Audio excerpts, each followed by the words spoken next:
So hello guys, welcome to RPTV. So ang tutorial natin ngayon guys, paano gamitin ang CapCut Video Editor. CapCut tutorial for beginners. So para lang to sa mga beginners guys. So dapat pala guys may CapCut application ka na guys na naka-install sa cellphone mo guys. So kung wala ka pa guys, install mo lang sa Play Store. So Android user tayo guys. So ayun nga, kung wala ka pa guys,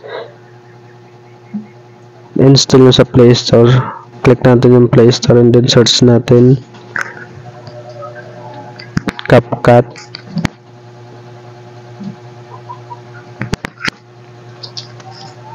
Ayun yung lalabas guys. Sa akin kasi guys, na-install ko na kaya nakalagay open. So kung hindi pa na-install lang guys, install yung nakalagay dyan, install nyo na lang guys. So back na tayo guys. So ayan, click natin yung CapCut and then new project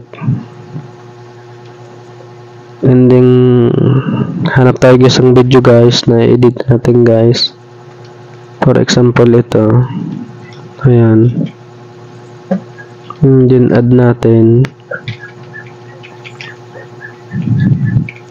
So ayun na nga guys yung video guys. So una natin gagawin dyan guys, dito tayo sa aspect ratio, size ng ating video. So may TikTok, YouTube. So, kung sa YouTube naman guys, ito guys, so zoom in nyo lang guys kapag medyo ano yung video hindi nakalapat, zoom in nyo lang. Ayun, so then check nyo na. So ganun lang guys.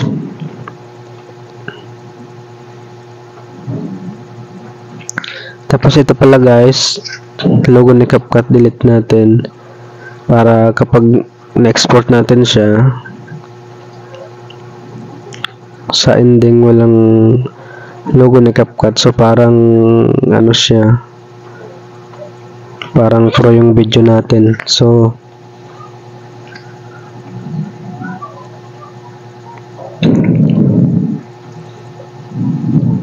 ayan, so lalagyan naman natin siya ng text guys. So click natin yun ng text sa unahan and then add text. Ayan, halimbawa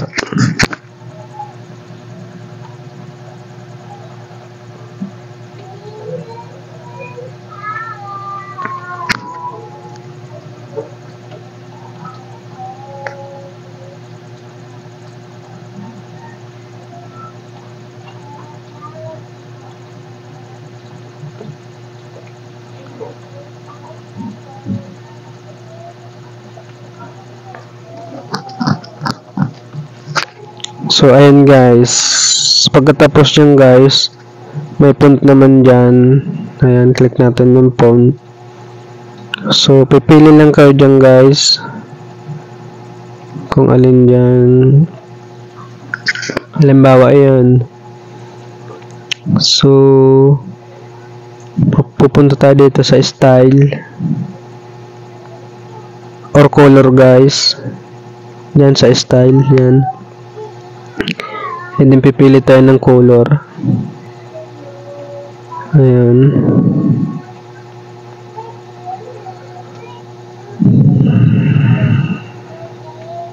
Kaya na bahala guys kung ano yung color na gusto niya.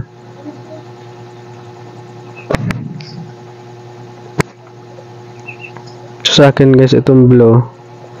Ayan. Tsaka dito guys, meron naman guys pagpipilian ng mga disenyo guys. Ayan, may mga stroke din. So pili yung ano yung size guys, lakihan. Ayan, lakihan nyo, ganyan pwede rin ng ganito. Ayan, tapos ito naman yun o capacity niya guys. Ayan. So, kung gusto nyo adjust pa yan, adjust nyo na lang guys. So, ito naman guys yung mga ano niya,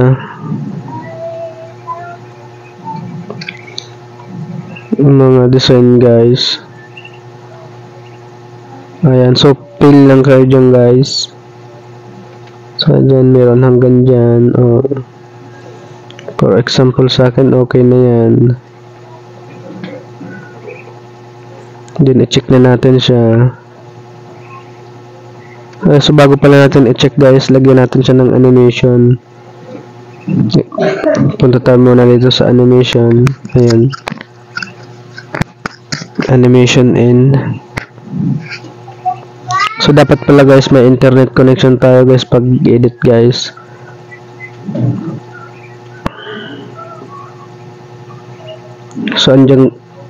So, ayan guys, marami naman yan guys pagpipilian.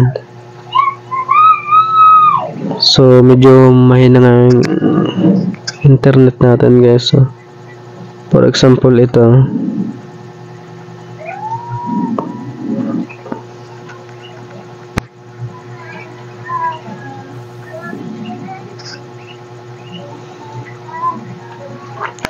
So, may adjust pa yan guys. Kayo na bahala mag-adjust. Ayan. So, ako dito lang guys. Ayan. And then, pwede nyo lagyan ang out nya guys. Ayan. Punta ka lang dyan sa out. Then, click natin tong rotation na to. Ayan. And then, check na natin guys. So, ayan guys. So, pwede nyong habaan guys. Pwede nyong eksian.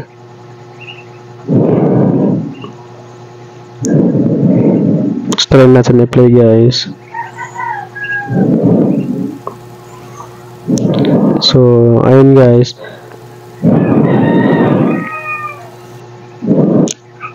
Tsaka kung may subscribe button kayo guys. So, back tayo guys. Dito tayo guys sa overlay.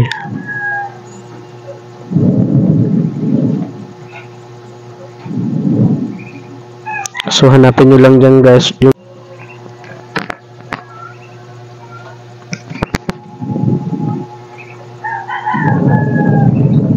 Halimbawa ko ito. Ayan, click natin yung guys. And then, add natin. Ayan. And then, adjust natin yan para makita natin. And then, hanapin natin yung remove video. Ito. Click natin. And then, chroma key. Click natin yan. And then, galawin natin tong parang bilog. Ayan. Pwede pa natin tong adjust itong intensity niya. Ayan. And then, pagkatapos yan, check na. So, ito yung kalalabasan niya, guys.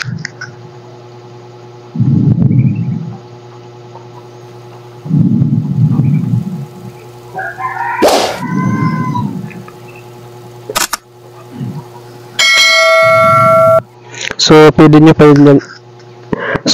pa yun adjust guys. Yung subscribe button. Zoom out nyo guys. Palitin nyo. And then, pwede nyo dyan sa baba. Pwede rin sa gitna. Pwede rin sa taas. Dito. Ayan. So, for example ako, ito dito lang. Ayan.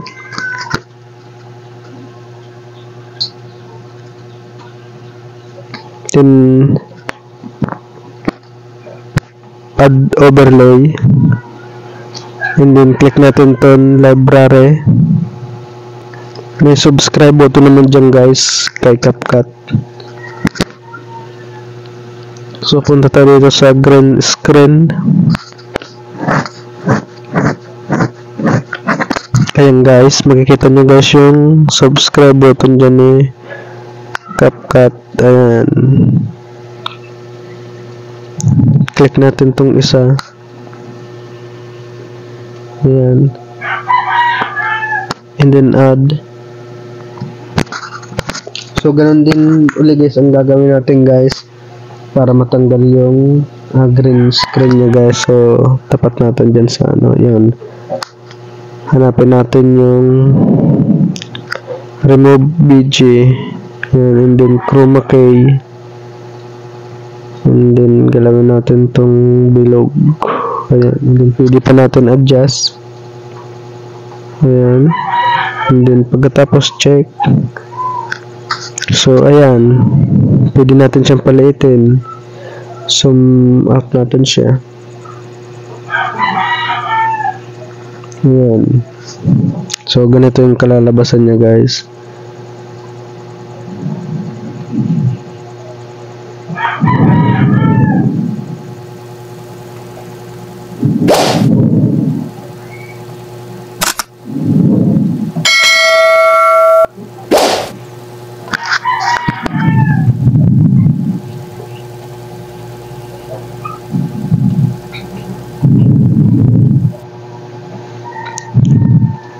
So, ganun lang kadali guys.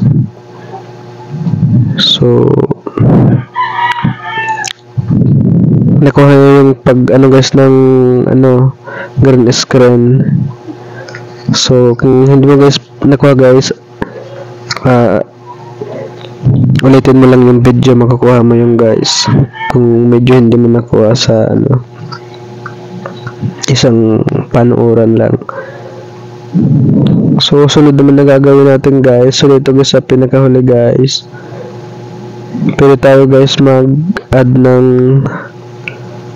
video dyan guys.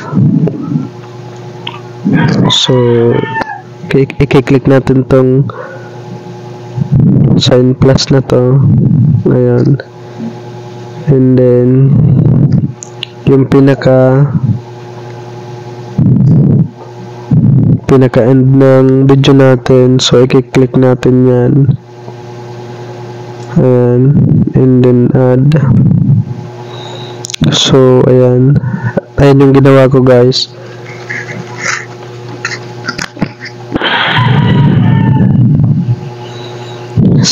Para yan, guys, sa end screen mo, guys. Pero kapag wala naman, guys, kapag wala ka pa niyan, so delete natin muna yan. Pwede tayong kumuha dito para humaba, click natin yan, and then hanapin natin yung fuzz. Ito,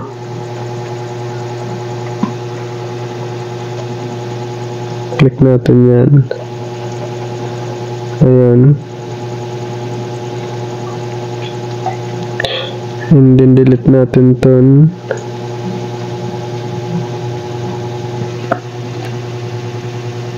Konti na to. Back tayo. And then edit. And delete. So ayan na guys. So delete ulit natin to guys. Ayan. So yun na, pwede natin pahabain to guys. Ayan. So parang picture na lang naman yung guys. So dito natin ilalagay yung thanks for watching. Halimbawa,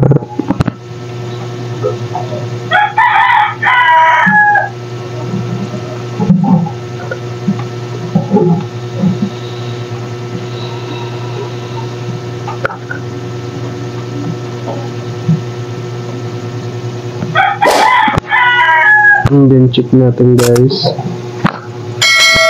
Check natin. And then zoom out natin guys. Palitin natin.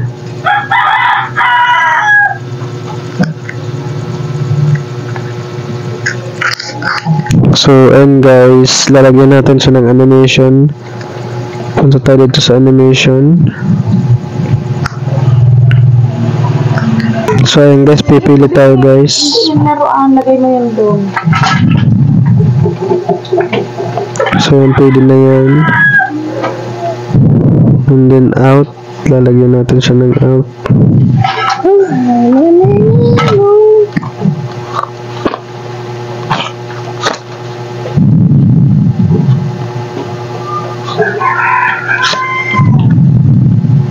So yun guys, check na natin.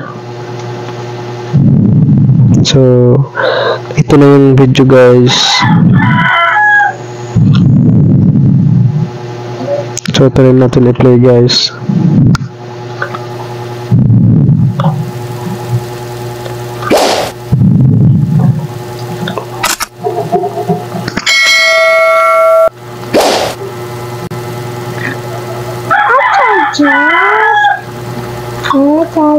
For example lang to guys na video guys, para may idea kayo guys. Ayan. So lalagyan naman natin siya ng music background. So back tayo guys. And then audio.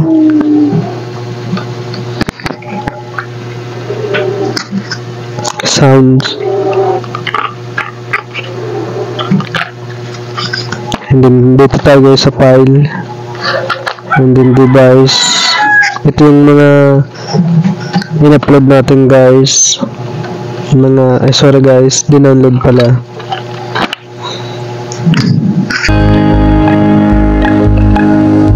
So halimbawa ito guys, click lang natin yan sign plus. So ayan, mapupunta na siya dyan guys. So try natin i-play ulit.